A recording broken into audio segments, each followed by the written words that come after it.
This is the directions for starting your Starry Night parody drawings. Starry Night is created by an artist named Vincent van Gogh. The components of the Starry Night that you will have to replace, which is what a parody is, it's just giving your own spin on something famous. So we have the cypress tree, the huge wave of wind, the stars, the moon, and the village. Here are some samples that I found online. Your job is to pick a theme of anything that you want. And so we have Doctor Who on the left with some Star Wars, it looks like. And then on the right, it's just a section of Starry Night, but it's Harry Potter. Obviously, we have Mario Brothers, whatever the game's called, on the left, and the Wicked musical on the right. Replaced with the Emerald City here. That's taking the place of the tree. And then some more Star Wars and Batman.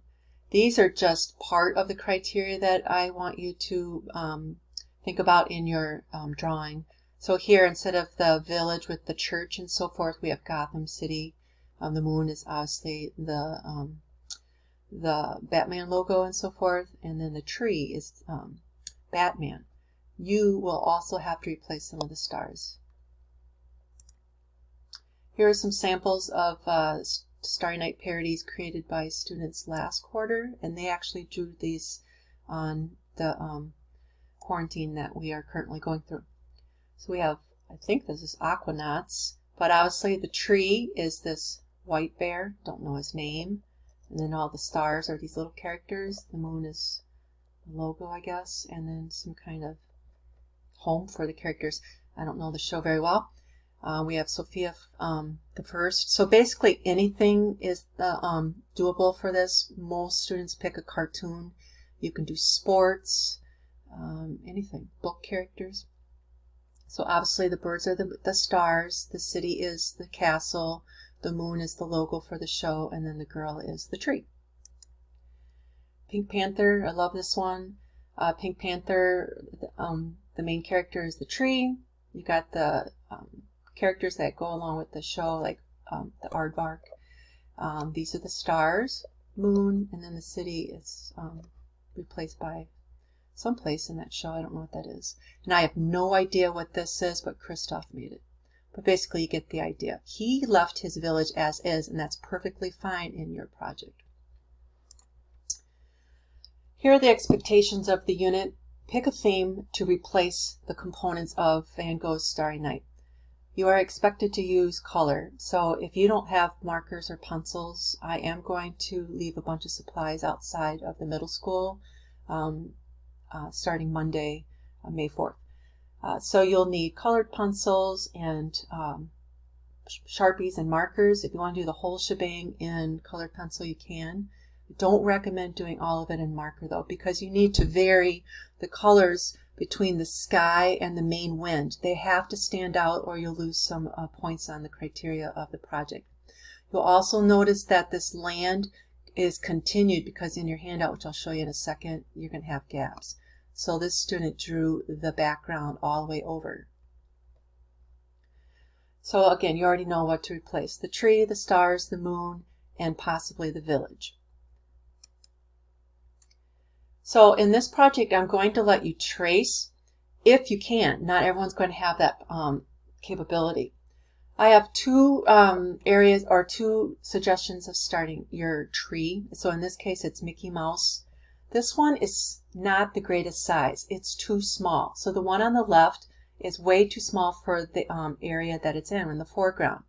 The Mickey Mouse on the right is a great size for the foreground. So your characters, when I'm looking at them to grade, need to overlap the wind somehow. So the main character is your tree. You'll notice that you have a bag and there's going to be a lot of tissue paper squares. In order to draw Mickey big enough, I had to piecemeal 3 pieces of tissue paper. The one on the left is just a single piece, and I don't recommend it. Your big character should be going into the wind. The next stage is to start figuring out what you want your moon. So I have the cast of Mickey Mouse the TV show. And then I have just the simple logo of Disney or Mickey Mouse. The village is Disney World. Now, what I was talking about earlier, when you're tracing onto your good paper eventually, you're going to have gaps, because I left you gaps so that your characters could fit in, but I do expect you to actually draw the entire wave of wind and just go right off the edge of your paper. So there's going to be gaps behind the main character that I left you. Just draw the rest of your background, whatever, whether it's a hill or whatever you choose to do. Here's how you can trace, but this is super, super important to listen to. You can trace. I traced on my computer monitor. However, my monitor at home is hooked up to a TV, a small TV screen, and so that TV screen is not glass, but harder than a lot of laptop screens. So if you have a personal computer and you asked your parents first if you can trace on your screen, it's a great way to zoom in to find the size that you need for your project. Do not trace on the screens if you're using a school-issued Chromebook. This is very, very important. Mr. Fry, who is in charge of all our technology at the middle school, he is telling teachers to always tell your students, you cannot trace on their screens. There's some kind of material in there. I don't know exactly what it is, but it really ruins the screens. So again, don't trace on the screen of a school-issued computer. But if you're at home and your parents don't care, by all means, go for it. Now, with that said, I tried to trace on my screen of my iPhone. I have a huge iPhone, and so I could get my characters big enough. However, I had a problem with when I taped the tissue paper to my phone. Every time I let my hand rest on the screen, it would change the size of my characters. I was able to eventually trace on my phone, but I had to only have the pencil tip on the screen, and it was quite challenging. But you could try it. Otherwise, if you don't have any capability of tracing, you're going to have to freehand it. But do draw them on the tissue paper, because if you mess up, you can just trash the tissue paper and just keep working with that. Another option is if you have a printer, obviously you can print your characters the size you want.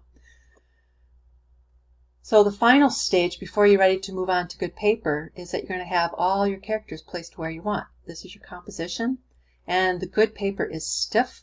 It's the same size as your rough draft. So basically put your rough draft on the window of your house on a nice sunny day. You tape it or hold it, and you just trace everything nicely with a pencil. And eventually, if you have a Sharpie marker, I really do want you to trace it first in Sharpie and then color it. Again, when you color, you need to use colored pencils and markers, or all in colored pencil. Obviously, if you don't have colored pencil, you can use marker, but that means the wind is going to have to be a much different color than the rest of the sky. Speaking of colors, you do not have to settle for the colors of the original Van Gogh. So you can see this is sort of the same colors as Van Gogh. This is totally different. Okay?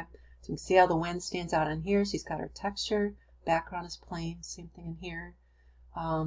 I like it when you leave some texture in the background. I think it looks more like Van Gogh.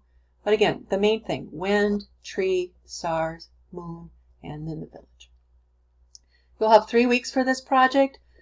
First week is rough drafts. Get all your tissue paper drawings figured out, laid out, and then I want the picture on your slide the following week on Monday to look like this.